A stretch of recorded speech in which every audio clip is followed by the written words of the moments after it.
Hey everyone, this is Brown at IF Brown, and today we are going to be talking about Darkhawk, issues 1 through 9.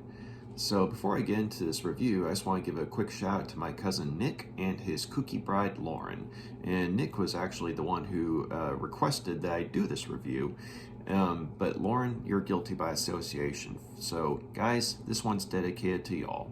So Darkhawk was a character who was created by Tom DeFalco, who was a writer and an editor for Marvel Comics, and artist Mike Manley.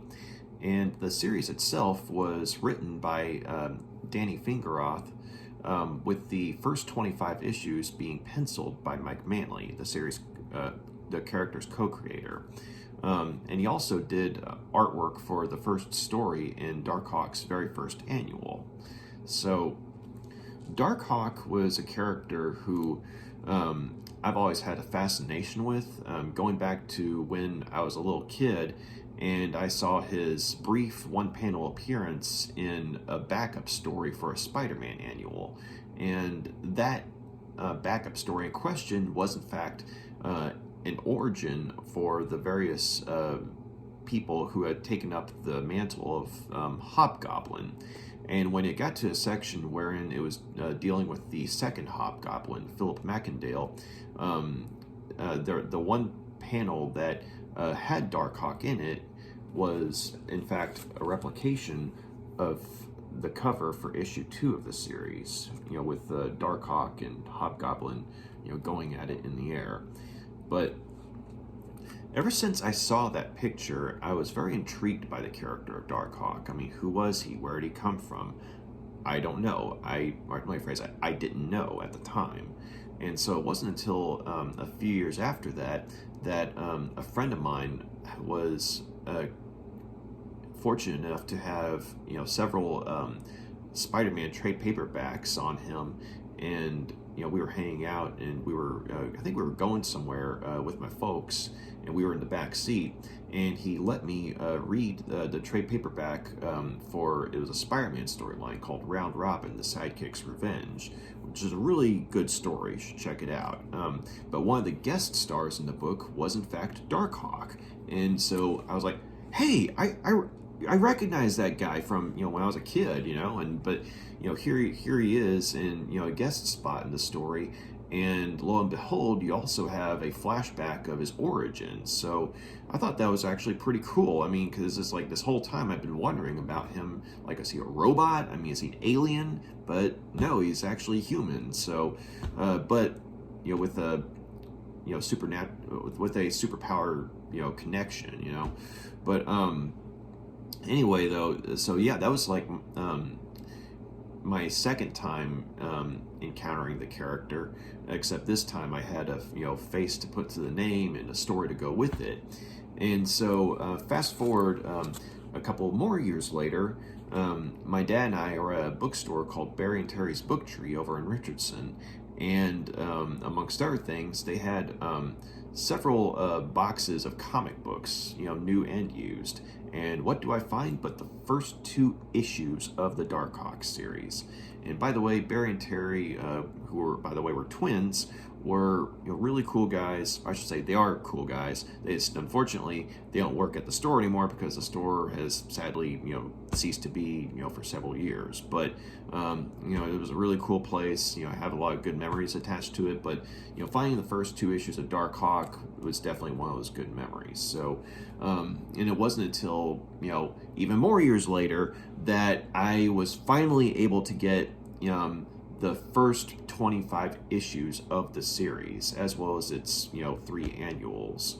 And so it's like once I was able to sit down and actually read it from the first issue to a 25th issue, it was like all the wonder and mystery from that first introduction to the Darkhawk from my childhood, it all just kind of came back. And so for the purposes of this review, I went ahead and decided to cover the first 9 issues, because for the record, Darkhawk, his first 9 issues have already been reprinted in a trade paperback, but I remember I had occasion to check that trade paperback out a while back, and it was something that disappointed me because, I mean, yes, it reprints the first 9 issues, but whoever was in charge of the coloring did a, lazy job, in my opinion, because there are certain panels within, these individual issues that are very vibrant, very, lush and detailed, but whoever was in charge of doing the coloring for a trade paperback, either flattened the colors or muted them to where the artwork, while it still looks good technically from the penciling and inking standpoint, the coloring looks very flat. And so it's just one of those things where it's like, I went ahead and decided to just go ahead and do the 9 issues, the individual issues, just simply because from a comic book reading experience, they were just that much more fun. And plus, you got all the stuff from all the ads and stuff from 1991, so it was definitely a kind of a time capsule in a way. But Darkhawk was actually a character who was fairly popular for a time in the 90s, and unfortunately, though, that popularity kind of dissipated over time. And I think part of what happened was, I mean, I don't want to go into too many spoilers here, but once his origin actually came to be, the sense of mystery sort of, dissipated. And, I mean, there were still stories to tell, but since, we knew who and what Darkhawk was by this point, post issue 25, I mean, the stories were more about, I guess you could say, from what I remember of reading, some of the issues after issue 25, the stories were more run-of-the-mill, I guess, in terms of, what you'd find in most other, Marvel comics at the time, and it's not to say that, Darkhawk, wasn't still Darkhawk. I mean, obviously Darkhawk is still Darkhawk. It's just that the stories, felt, sort of interchangeable with some of the other books at the time. And so I think that's a big reason, why the series just kind of declined in popularity. Because, I mean, as far as I could tell, I mean, the artwork was still good. And I believe it was Todd Smith who took up the art chores post-issue 25. And I remember his artwork from the series Vigilante. So the guy's not a bad artist. Just I don't know if he was specifically best for Darkhawk. Because some of his artwork on the series was good, but some of it was just one of those things where it felt kind of mismatched in some ways. Like the sci-fi elements looked good, but like the everyday people, they lacked the I guess you could say gritty reality that Mike Manley had.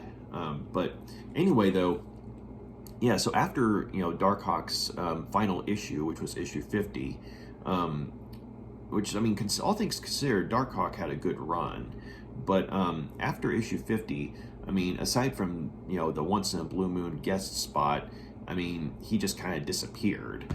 And it wasn't until, the 2000s that he kind of made a comeback in the storyline War of Kings, which is more of an X-Men related thing. But, that was something that, it brought him, back into the spotlight.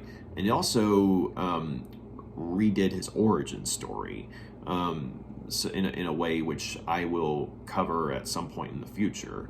But it was something that, while it was a good story, I personally thought it was something that, like in terms of having read the Darkhawk comics up to a certain point, and then you get this new origin story, it left some confusion for me. So it was a good story, but I really wish that they had, been more specific about certain things regarding this new origin. But moving forward, though, he also played a part in some of the further event titles throughout the 2000s, and recently as well. And there was an Infinity storyline that happened recently, and Darkhawk was actually a part of that as well. And so he's definitely made a bit of a comeback. And so he's one of those characters that, I mean, while I'm not overly enthusiastic about checking out the new Marvel Comics or the new DC Comics as of late, Darkhawk is one of those characters that I will, at the very least, look into in terms of something new coming out about him. Same for someone like Sleepwalker, because these were characters from the 90s that I really enjoyed, and I'm glad that they're being brought back to some extent, and so. Anyway, we are here to talk about Darkhawk's humble beginnings, so to speak. So, the story of Darkhawk kicks off with a kid by the name of Chris Powell, or I should say a teenager by the name of Chris Powell, who lives with his family in New York City. And his dad, Mike Powell, is a police officer, and his mom, Grace Powell, is an assistant to the DA. And he has two brothers named John and Jason, two younger brothers. And so, this family, they're very believable as far as, say, families go. They've got their own dramas, their own, squabbles and what have you, but they also, come together and have each other's back. And so, one day, Chris and John and Jason are at home while their parents are out, and Chris is trying to study for his homework and everything, and he's supposed to be babysitting the kids, but some friends come along and say, hey, come hang out with us, and Chris is like, okay. And so he tells the kids that he'll be back in 15 minutes, and with milkshakes if they stay at home, and if mom calls, hey, he's on the phone or something like that.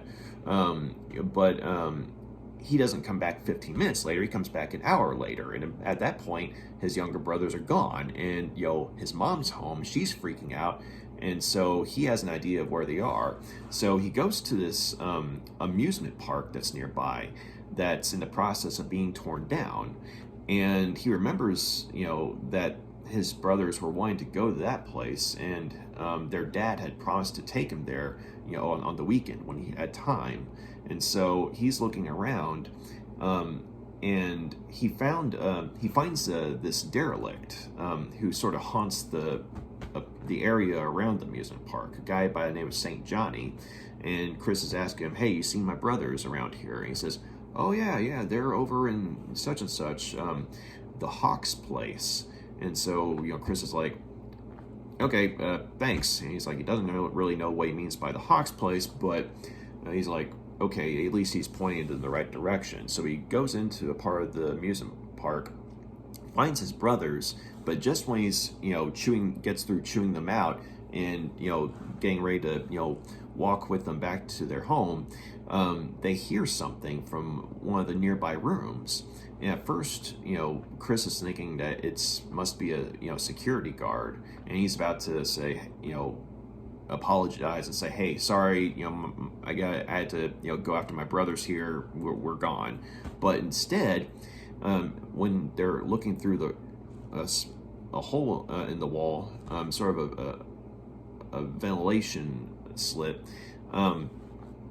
he sees his dad, as well as some rather shady looking characters in the room with him, and they're meeting up at this table.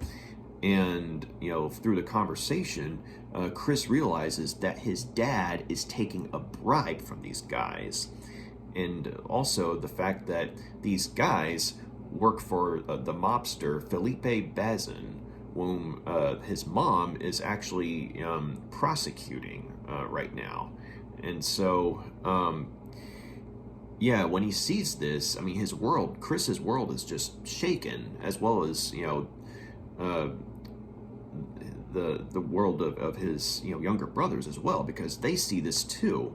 But unfortunately, things kind of go, even further sideways when a scuffle breaks out between their dad and the henchmen, and the kids, his younger brothers, they freak out and they try to go through the ventilation slit into the room to try and stop them from killing their dad. And at that point, Chris has to intervene because they're about to kill his younger brothers.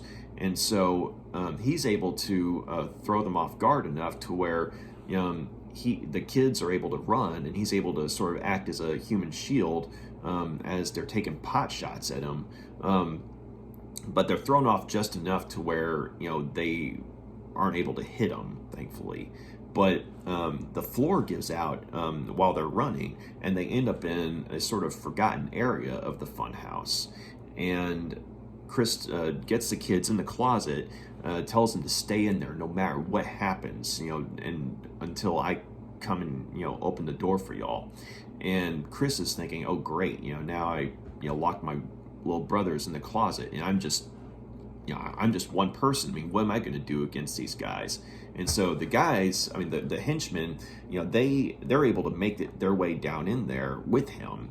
And so Chris basically starts, chunking everything he can find at these guys.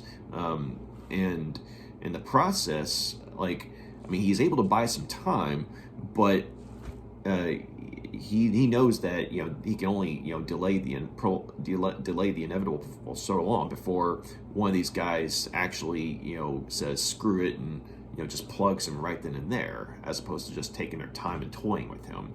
And so when he's grabbing for something else to throw at him, he finds this amulet that had just been sitting on a shelf, and he's about to pick it up and throw it at him, since it's something that's sharp and relatively heavy in his hand.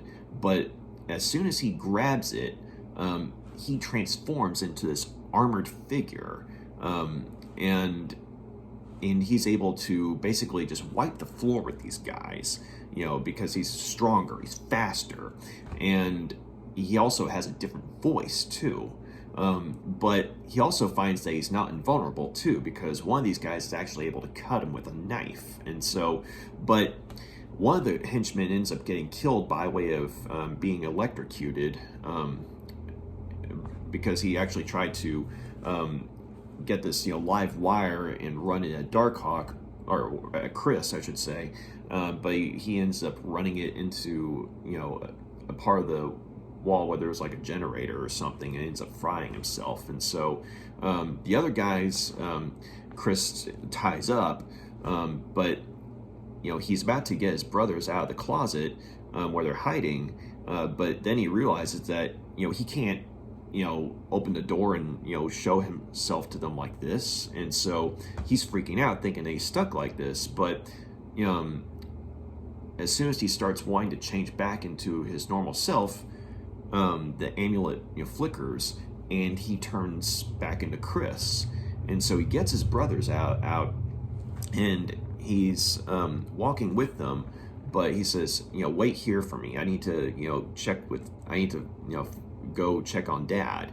And so he goes into the next room where his dad's just picking himself up, and he's begging his dad to tell him, please tell me this wasn't what it looks like. And so his dad, can barely look him in the face, and he says, I'm sorry, son, I can't. Look after your mom and your brothers for me. And he leaves. And so Chris, the only thing he can do is, take his brothers back home with him.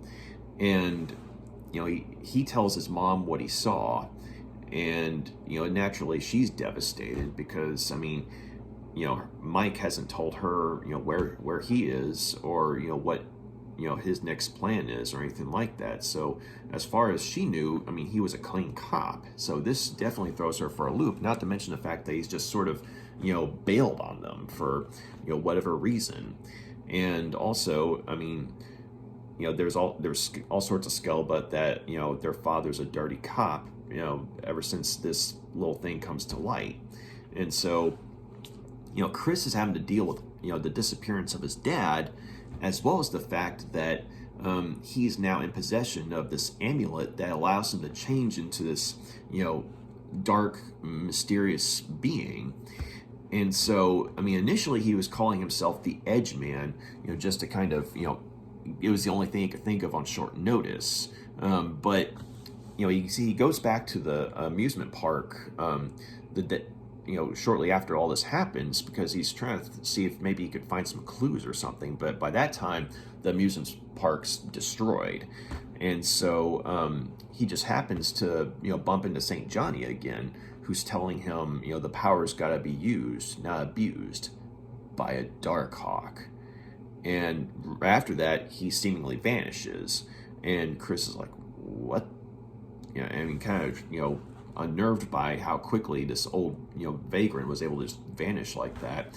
But at the very least, he's got a name now for this new superpowered identity. But unfortunately, he has a lot to learn in terms of his power. Because, and he has to do it quickly because people start gunning for him. Namely, Hobgoblin, the second Hobgoblin, Philip Macandale, the one who for a brief period of time actually was turned into a goblin and or demon due to the Inferno storyline that was company-wide, shortly before this comic had come out. But Hobgoblin, though, is actually looking for the amulet. Because for whatever reason, he's thinking that, this amulet's going to be the key to furthering his own power. And also, he has his own plans for, what he wants to do with it. Because in his mind, he's a servant of the Lord, but he is actually batshit crazy at this point in time. And so, he's literally a demon who's in his twisted mind is convinced that he's, serving God through his twisted actions. And so he's thinking that this amulet, or this object of power, as he calls it, will further his goals. And he's actually been working with Felipe Bazin, the mobster who is at odds with Chris's mom and dad. Because it turns out that Felipe Bazin had been looking for this amulet as well. He didn't know what it was exactly, but he was led to understand that there was an object of power within the vicinity of the old amusement park. But the whole thing is, he's actually been stalling Hobgoblin because he doesn't want to give it up to him. He wants to use it for his own ends. But anyway, Hobgoblin, goes after Darkhawk, and while Darkhawk is definitely powerful, he's very new at this. And so while he's able to get some shots in on Hobgoblin, he gets hurt really badly too, to a point where, it's only, with the assistance of Spider-Man, who happens to be in the area nearby, who ends up, helping Darkhawk out.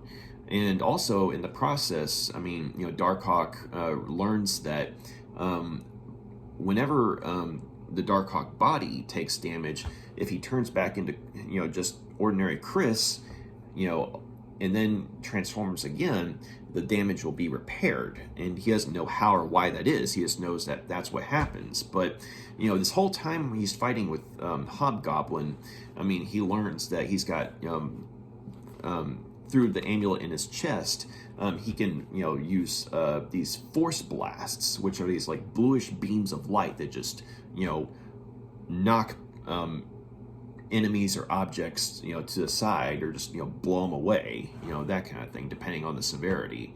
And he also is able to project a force shield, which is sort of this, pink beam that sort of ends in this circle of, solid energy that, acts as a shield.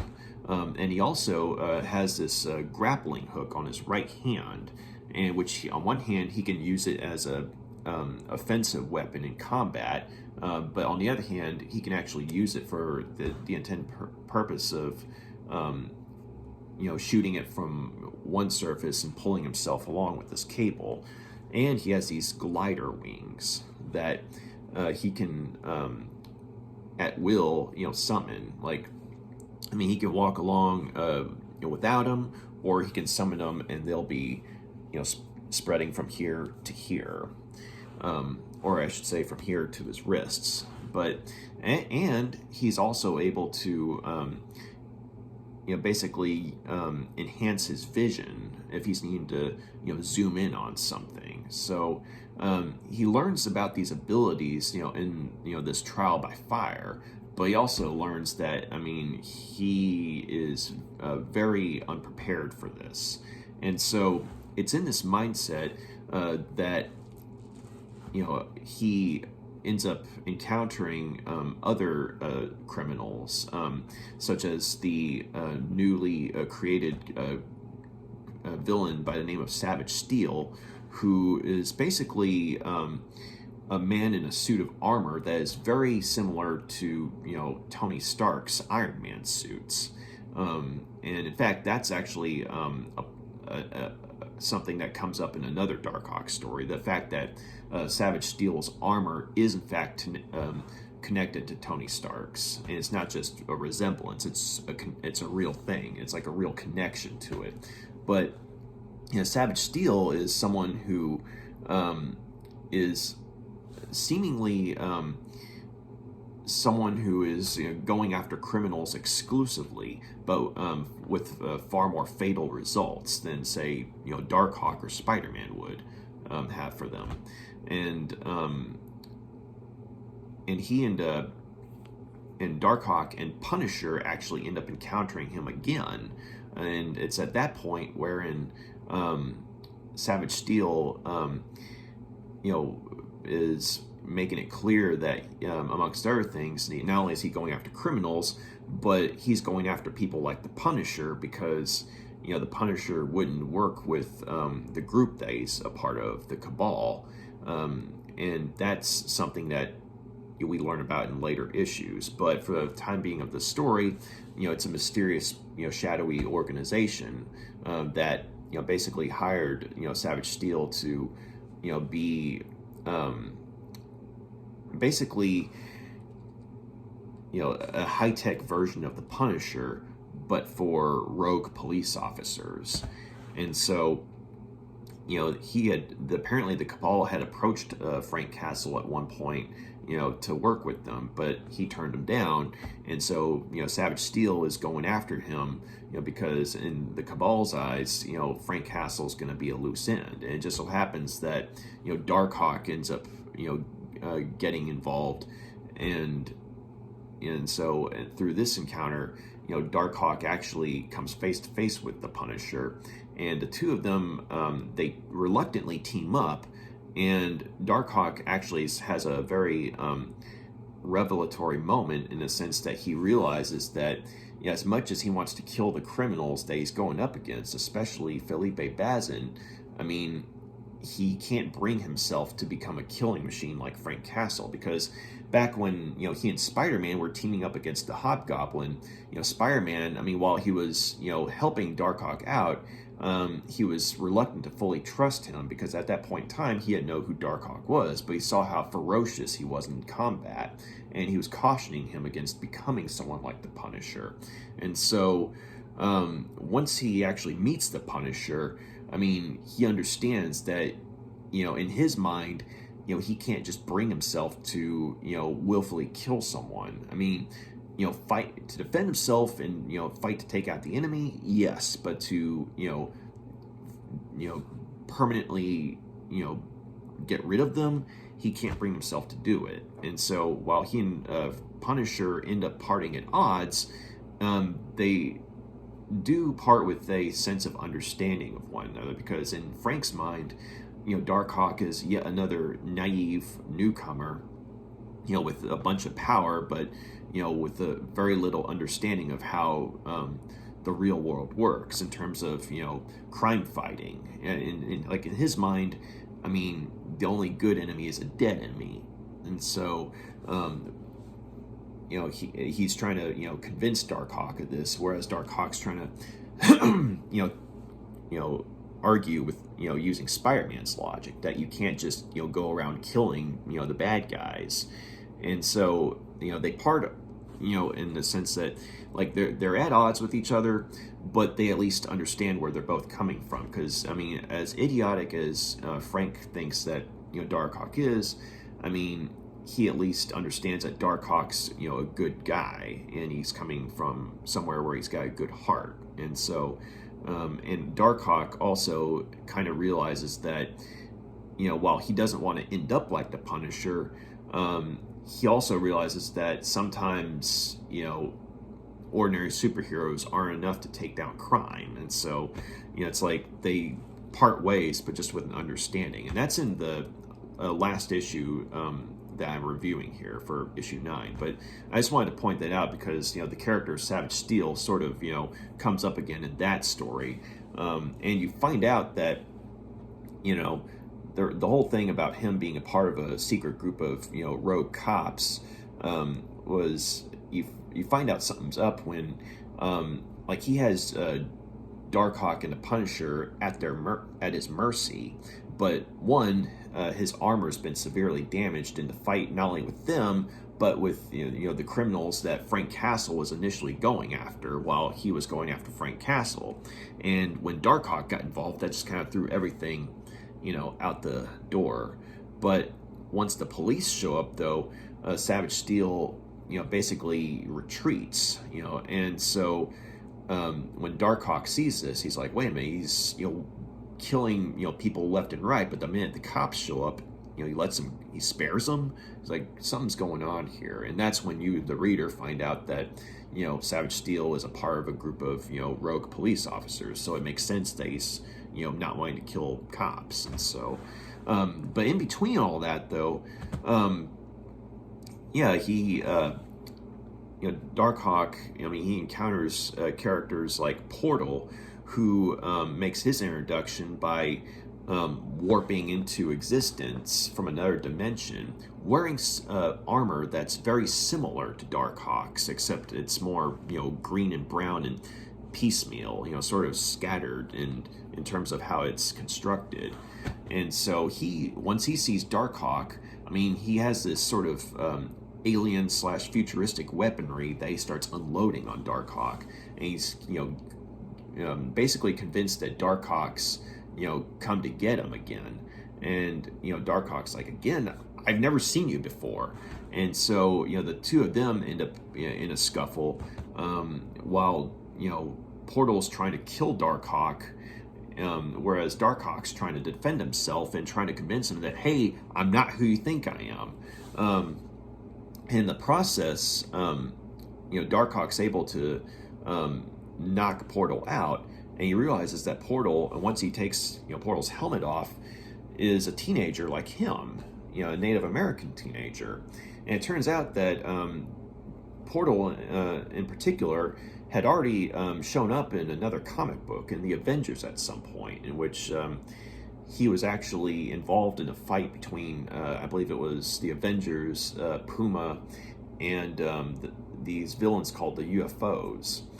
And so his name was Charles Littlesky, and he actually has the ability to teleport from one dimension to another. But because of the fight they had with Darkhawk, though, he's incapacitated, and so he's taken to a hospital until he's well enough to go to the superhuman prison, which is called the Vault. But while he's in the hospital, though,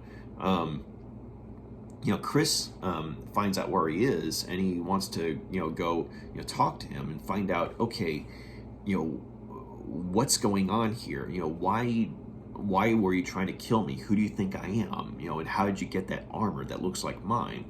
But unfortunately, Charles's foes, the UFOs, end up attacking the hospital in an attempt to kidnap him so they could use his powers to go, commit crimes across multiple dimensions. But fortunately for everyone involved, Captain America happened to be on duty because he was there to represent the Avengers, to basically keep an eye on Charles Littlesky, as well as his transfer to the Vault.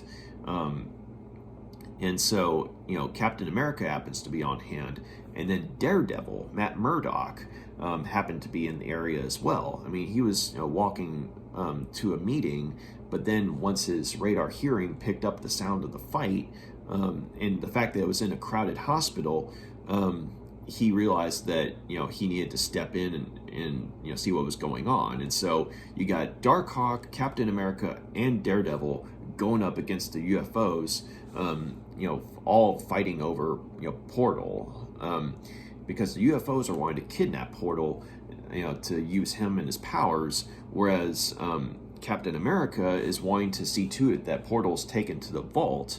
Whereas, Daredevil's just trying to, keep the loss of life down. And Chris Powell is wanting to talk to Portal to find out more about, what his connection is to, Darkhawk.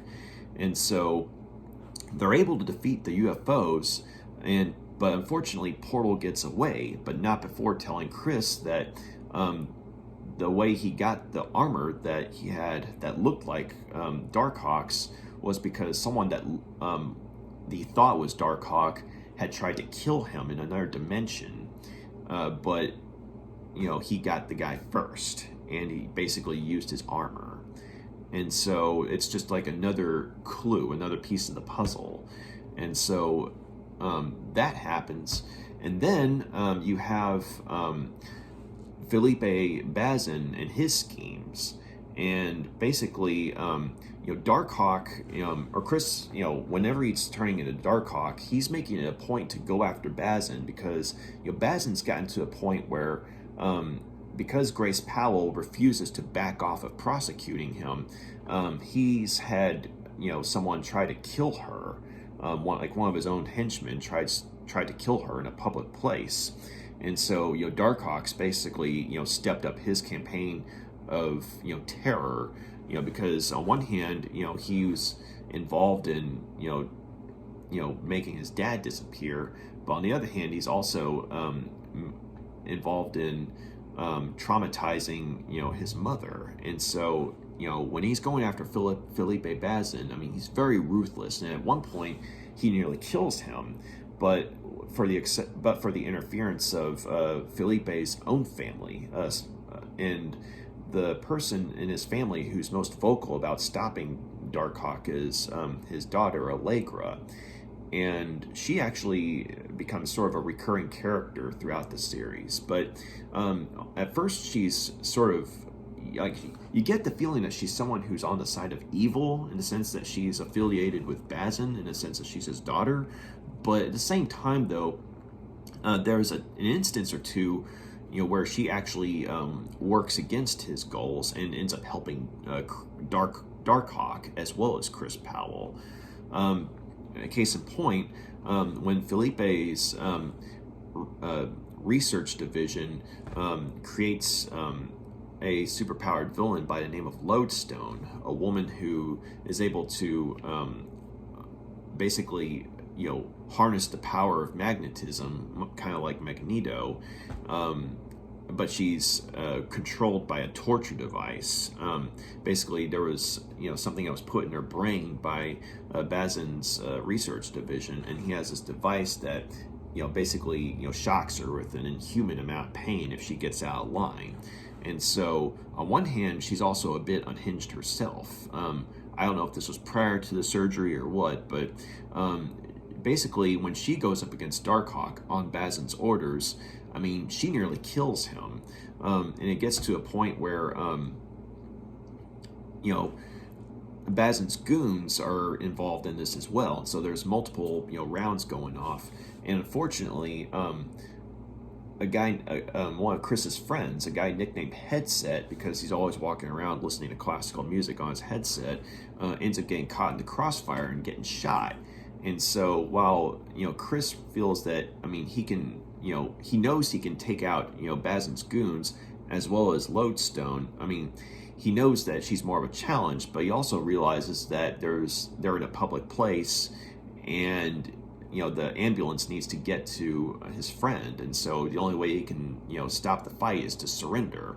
And he basically pretends he's weaker than he is, and she takes him to Bazin's headquarters, while thankfully Headset's able to be taken to the hospital. But it's one of those instances where it's yet another learning experience for Chris, because he realizes that there are consequences for having an all-out fight in the middle of a public place.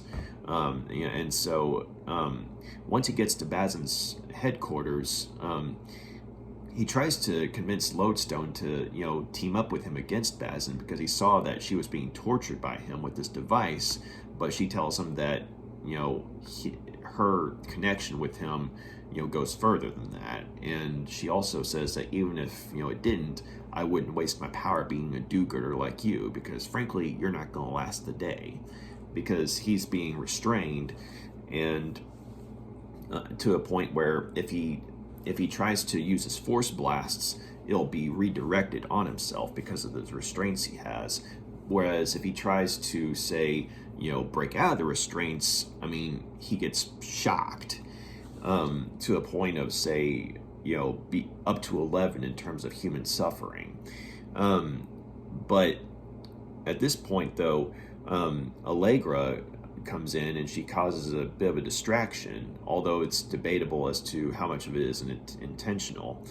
And since she causes the distraction, Chris is actually, he's able to transform back into Chris when no one's looking, but the restraints basically just conform themselves to, Chris's figure. And so he realizes this isn't going to work. And so he turns back into Darkhawk again and realizes that, since he can't use his force blast, he's got to break his way out of the restraints, regardless of the pain. And he's able to do so.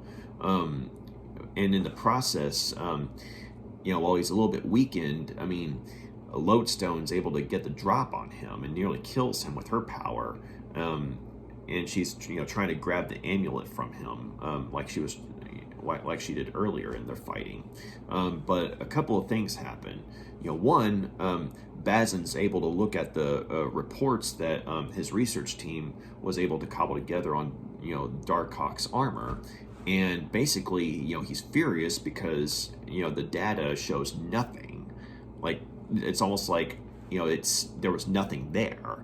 And so he's demanding that Lodestone, recapture him, or at the very least, kill him so they can study the amulet itself, since the armor since the body itself seems to be useless. But before she can do so, Allegra had gotten a hold of the torture device that triggered the device in her brain and activates it, which puts her out of commission and gives Darkhawk a chance to run. And he and Allegra sort of have this eye-to-eye contact moment, or I should say eye-to-helmet contact moment, wherein neither of them really knows what the other's thinking, but the only thing he can do in his condition is to leave, and so he does. And so he doesn't know why Allegra saved him, and it's arguable that she doesn't know why she did either, since he had gone after her father earlier, and she had called Darkhawk off at him. But maybe she's starting to get fed up with her dad's criminal dealings or something like that. At this point we don't know. But anyway, so and the last story in this series of issues is the Punisher team up story, and that was the one I talked about earlier when I was talking about Savage Steel. But anyway, so all in all, though, I think that these first 9 issues were a good introductory arc, and basically, it ends on a bit of a cliffhanger, but not to a point of, say, you still have questions, but at the same time you're still learning. And so just much like Chris Powell himself, he's learning how his power works. He's learning what to do, what not to do in a fight, that kind of thing. And some people have, said that Chris Powell is basically, a Peter Parker XP. Like, he's the equivalent of, Spider-Man if he were introduced in the 90s. And I could understand that sentiment, because the whole moral of with great power comes great responsibility, which was introduced with Spider-Man's first appearance, courtesy of Uncle Ben.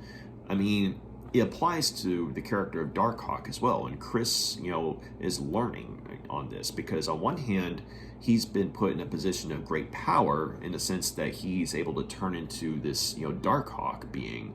But on the other hand, he still has to learn how to use that power appropriately. It's like St. Johnny was saying, power's got to be used, not abused. And so as much as he wants to be ruthless at times, he realizes that there are consequences for those actions. Because, if he goes all out in terms of ruthlessness, he risks becoming someone like Frank Castle, who granted has his own reasons for having permanent solutions to the criminal problem, but at the same time, not everyone is Frank Castle, and Chris Powell's at a point where his life hasn't gotten that dark yet to where he feels it's necessary, and so he doesn't want to become that. On the other hand, though, he is seriously questioning, the wisdom of Spider-Man's logic in the sense of, leaving the criminals alive, because as he's able to experience throughout the story, Felipe's goons, keep coming for him, and it's not like, they back off when he warns them. It's like if he steps up, they step up, and so it's a learning experience, and he's learning that there's not an easy answer here, and also. The whole great power and great responsibility thing comes into play with him as just Chris Powell as well, because since his dad left his family for reasons unknown, he's basically put in charge as the man of the house. Now Grace Powell, she's still kind of the head of the house, so to speak, but Chris Powell is the man of the house, and so he's having to keep an eye on his younger brothers and help his mom out. And unfortunately, the strain of the situation itself, plus the fact that he's learning, having to learn how to use his Darkhawk abilities and learn how to go up against villains and what have you.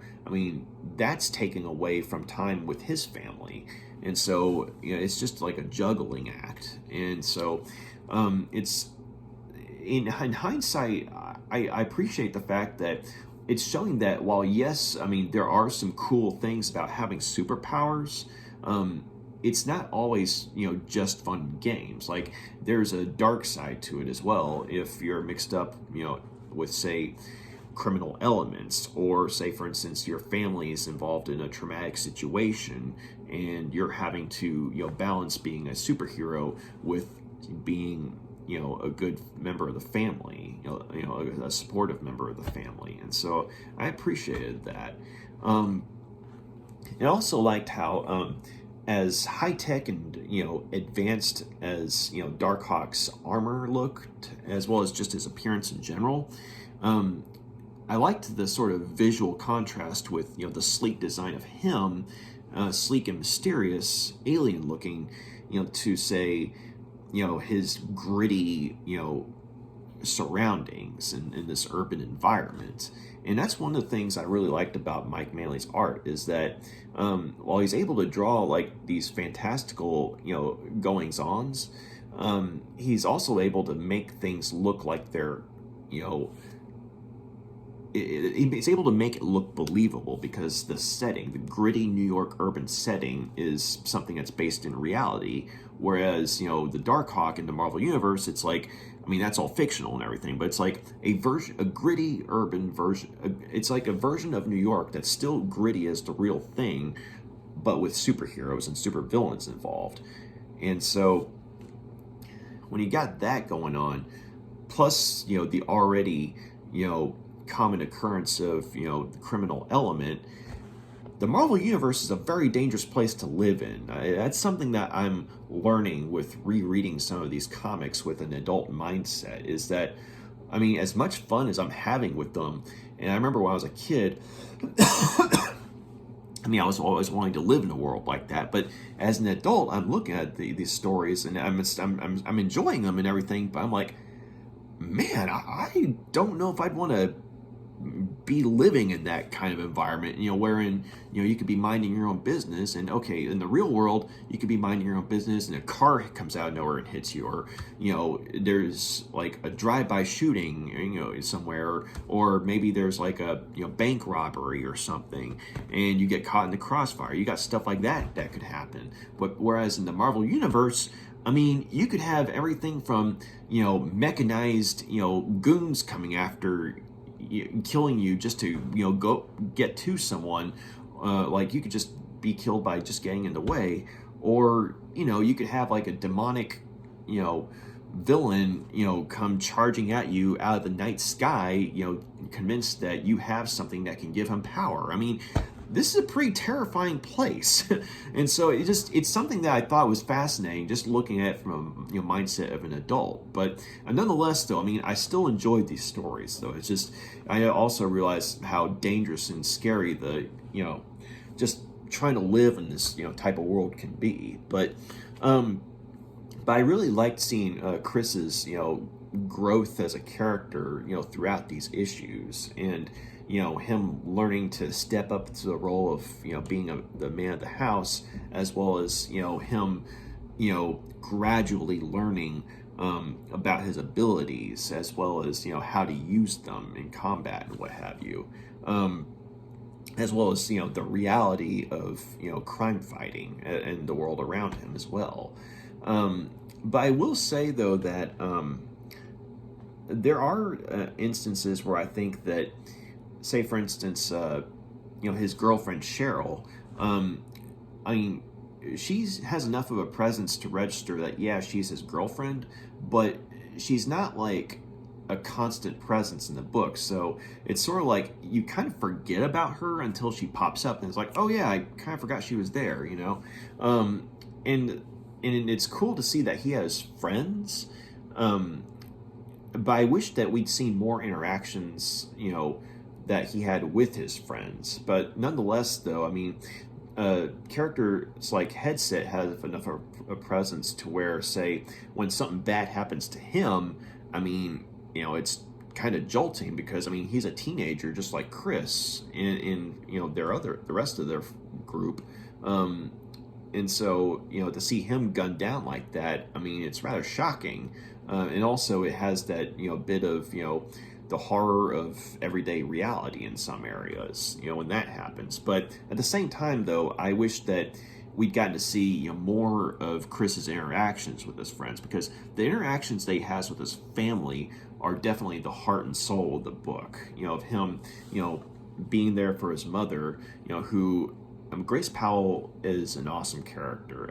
I really liked her character because, I mean, even though she's married, she's basically been put to the equivalent of, say, a single mother, because the dad skipped on them for, at this point, reasons unknown. But she's constantly going up against the horrors that Felipe Bazin's criminal empire has. But on the other hand, she keeps on pushing, and she's having to be the figurehead for this crumbling family, and yet she's striving with everything she has to keep afloat. And there's a certain strength in her that me as a reader, I really respected. And so but at the same time, you definitely see how the trauma of everything's getting to her. Like, there was a very quiet moment where Chris is having to console her in their apartment, in their house one night, because he heard her in the kitchen. Like, he heard her accidentally drop something. It was a plate and it broke. And he's like, Mom, are you okay with what's wrong? And she says, I'm sorry.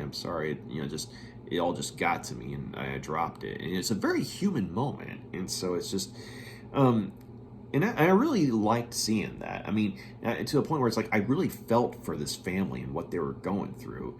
And I also liked how the two younger siblings, how they were constantly bickering like younger siblings do. But at the same time, it's like, at the end of the day, they had each other's back, and they wanted to be there for their family. Like, they're constantly trying to find ways to, even though they're little kids, they're trying to find some way to help, their big brother and their mom, and they're trying to be supportive about their dad missing. But I just like, the family dynamic. So I do wish that Chris, the creative team had shown, more of Chris's interactions with his friends, like maybe seeing him trying to, how does he try and cope away when he's away from his family? I mean, because most of his time, to be fair, is shown as him being Darkhawk, when he's not with his family. But at the same time, you do know that he's got, a life of some sort, a social life with his friends. We just don't get to see a whole lot of it. But also the other thing is that while I don't find it a problem that he's a Peter Parker XP, because a lot of characters are when you get right down to it, I do find it somewhat annoying that the most prominent foes in the book are ones that are either a Spider-Man foe or say foes of the Avengers. Like the UFOs were foes of the Avengers, and the Hobgoblin was Spider-Man's foe. Whereas on the other hand, Felipe Bazin, he's definitely a very scummy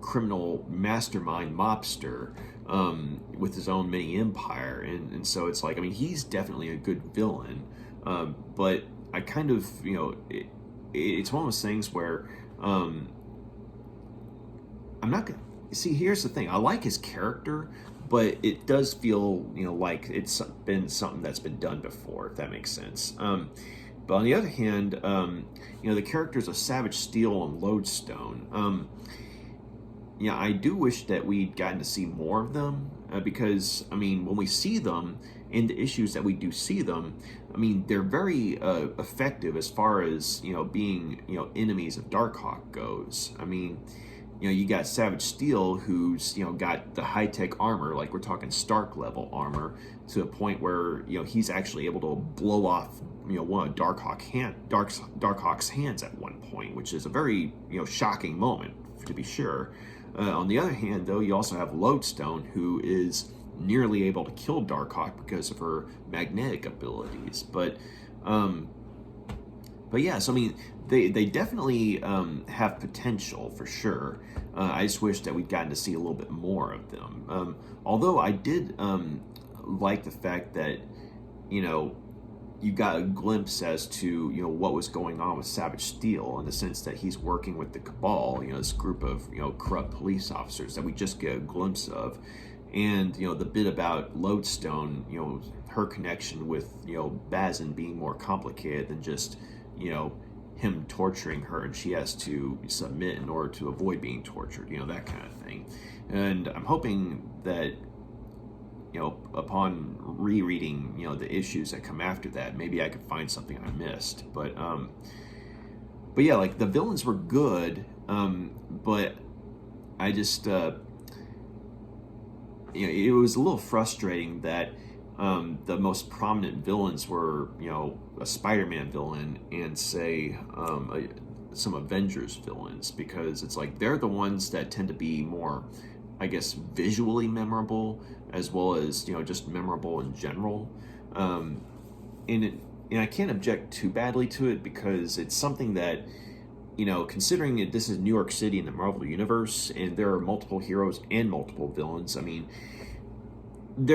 everyone's going to cross paths with someone else from someone else's rogue set eventually. And so I mean, it makes sense, but I think that, I mean, on one hand, yes, I mean, Darkhawk fighting Hobgoblin, his first time out, and within the first, 2 or 3 issues, I mean, definitely, kind of, had that Spider-Man, publicity thing going for it. But at the same time, I would have liked to have seen that maybe a little later on in the series, like maybe within these first 9 issues, if it had been pushed back some, that kind of thing, to where, I don't know, just the placement of stories could have been rearranged, to where, I mean, maybe the first foe that, is the focus is Felipe Bazin, and then, bring in Savage Steel and, Hobgoblin and what have you. Because Savage Steel, came in on the 4th issue. But, Yeah, so I can't really complain. I don't have a whole lot to complain about, at this point in the series. I mean, it's a good introductory arc. The characters are good. I mean, I should say the main characters are good. The artwork's good. It's a good combination of sleek and mysterious with, gritty and, urban, ominous, and like a gritty and ominous urban environment. And so I like the combination of them. And Mike Manley was really good at that. And another thing I noticed is like some of Chris's dialogue. I mean, it sounds like something a teenager would say. And so I remember a while back when I was looking at the stuff. I mean, I was thinking, man, gosh. Darkhawk sounds lame. But the thing is, you have to bear in mind, even though this is a Darkhawk body, and he's got all these powers and stuff, he's still got the mind of Chris Powell. So when he talks, he's going to be talking as Chris Powell. So, the things that sound like something a teenager would say are something a teenager would say. So while that when I first read the series, it was something I was thinking, it's cheesy 90s stuff. And then I read it again, and I realized, no, it's not. It's actually, I mean, the writers were writing something that a teenager would say in a superpowered body. And so it's kind of like, the Captain Marvel, or excuse me, Shazam, thing, Billy Batson and Captain Marvel switching places and what have you. Except here it's, Chris Powell and Darkhawk and, what. And so, but yeah, it's just, it's a good introductory arc for the series, and I'm definitely looking forward to rereading and reviewing the next set of issues. And so I'm going to go ahead and give Darkhawk issues 1 through 9 4 out of 5 stars. This was a good setup for the series.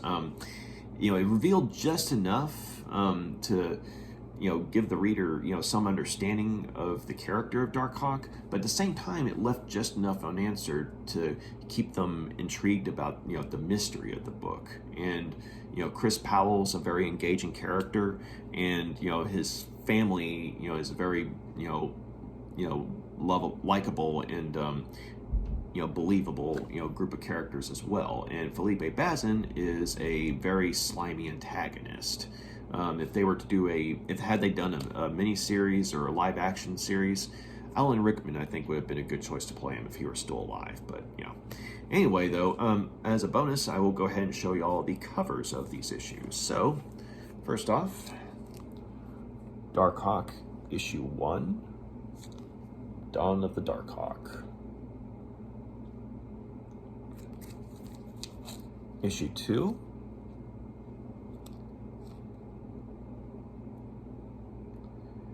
There's Spider-Man right there. Issue 3.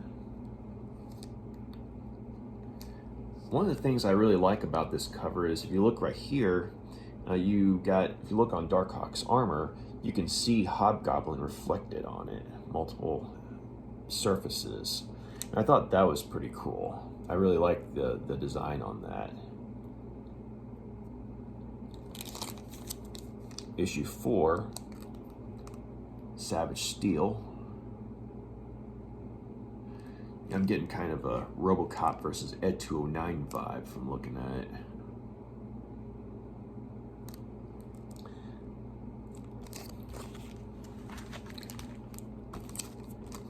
Issue 5, that's Portal right there, or Charles Little Sky as Portal.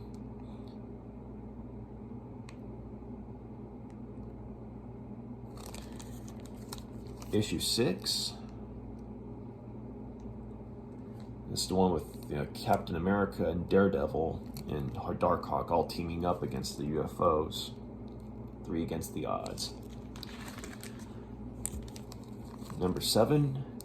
And this is probably my favorite cover within this set of issues. I mean, it's simple, but it's so beautiful and ominous at the same time. Just a badass, Darkhawk picture.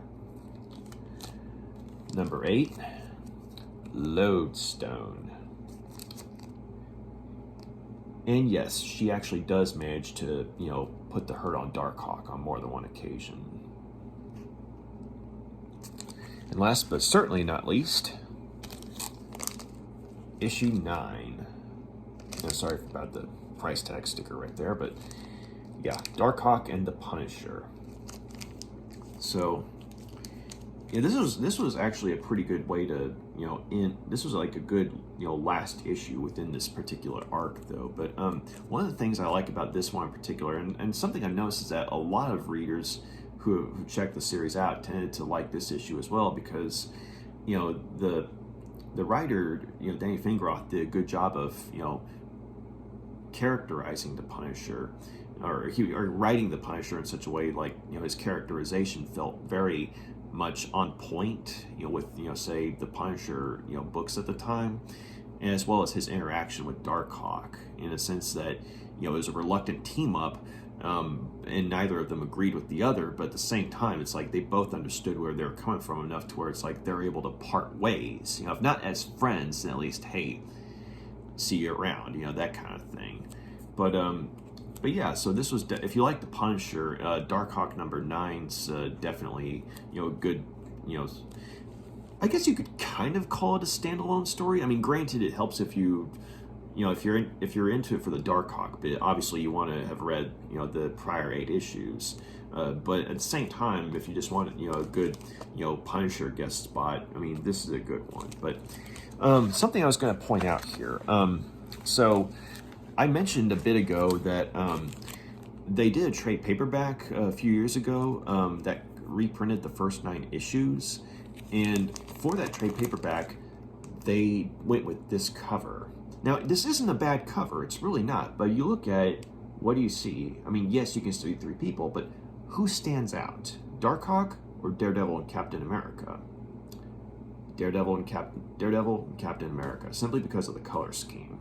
And the thing is, I mean, it's bad enough on this cover. And once again, I'm not saying that this is a bad cover. It's just that Darkhawk, even though he's front and center, is not the one who stands out visually here.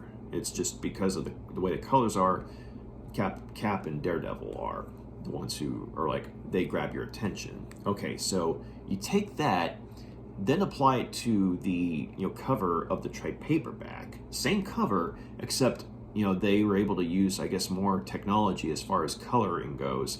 And remember how I said that the colors tended to look kind of muted and bland? Well, unfortunately, that didn't apply to just the interior of the trade paperback, but the cover art as well. Because, I mean, granted, even though it's the same picture, the coloring looks more flat than, say, this one does. And so, unfortunately, Darkhawk, who, I mean, is visible but doesn't really stand out, is, basically made to look even darker, to a point where it's very difficult to see him on the, cover of his own trade paperback. And so what they really should have done, in my opinion, was they should have used, the cover art for issue 7 for the cover of the trade paperback. Because, see, you look at this, Darkhawk is plainly visible. And, I mean, he's, that it's a Darkhawk book. And your focus is entirely on Darkhawk here. And so if they had gone with this beautiful cover art by Mike Manley, for the trade paperback, I think it would have made for a much better, experience if you're a Darkhawk fan, as well as, if you've never read Darkhawk before and you want to check him out and you pick the book up and this is the first thing you see and it's the cover, that's going to draw you in. So, but also something else I was going to show you. One of the worst examples in the trade paperback of the coloring being muted is the iconic moment where Chris Powell first transforms into Darkhawk. So I'm going to take this out here, and I'm going to, real quick, show you all the pages in question. Give me a moment here. Okay, so you look at the artwork right here. I mean, you got good shading and everything on the panels above, but then when Chris grabs the amulet and he first turns into Darkhawk, I mean, look at all the bubbles and, energy strands just coming out of him. And it's just, it's a dark but beautiful panel, you know, and it's an iconic moment for Darkhawk fans. You know, really good artwork by Mike Manley. So in the trade paperback, this exact same page, I mean, obviously it's present, but the coloring is so muted and bland that you don't see any of the bubbles. You don't see any of the energy strands. It's just like a flat beam of blue light. That it's like a slightly darker version of this light right here, but that's the whole background on the panel, on this panel in the trade paperback. So it's one of those things where it's like, I mean, yes, I understand it's probably easier for most people just to get the trade paperback as opposed to, say, the actual issues that the trade paperback collects. But for, you know, an immersive, you know, comic book experience, you know, wherein, you know, it's like, you know, the colors and everything kind of draw you in and the artwork draws you in. I mean, I would actually, you know, recommend checking out these individual issues if you can. I mean, as I understand it, I think there's like an app or something that you can, you know, look at, you know, read comic books online. I don't know if like these specific comics are available for that, but if they are, I mean, that's another way to do it. I mean, if you can't afford to, you know, grab the, you know, individual issues, a lot of this stuff I lucked out on a long time ago, and so, you know, I'm grateful for that because that provides me an opportunity to, you know, read and review them, and so, you know, here we are. But yeah, so if you're wanting to check out Darkhawk, these first 9 issues are a very good introductory arc and a very good introduction to the character, and so yeah, those are my thoughts. You know, just you know, go ahead and check them out if you get the chance. It's very much worth it. But yeah, thank you for taking the time to check out my review. Y'all got any questions, comments, please drop a line, let me know. I would love to hear some feedback from y'all. Any fellow 90s comic book fans out there, please give me a holler. You know, you want to, you know, talk shop on Darkhawk, Sleepwalker, Ghost Rider, Spider-Man, I'm in. Or X-Men. But yeah, thanks again for checking this out. Y'all have a good day. Take care. And if you like what you see here, feel free to like and subscribe. But y'all have a good day. Stay warm out there. Bye.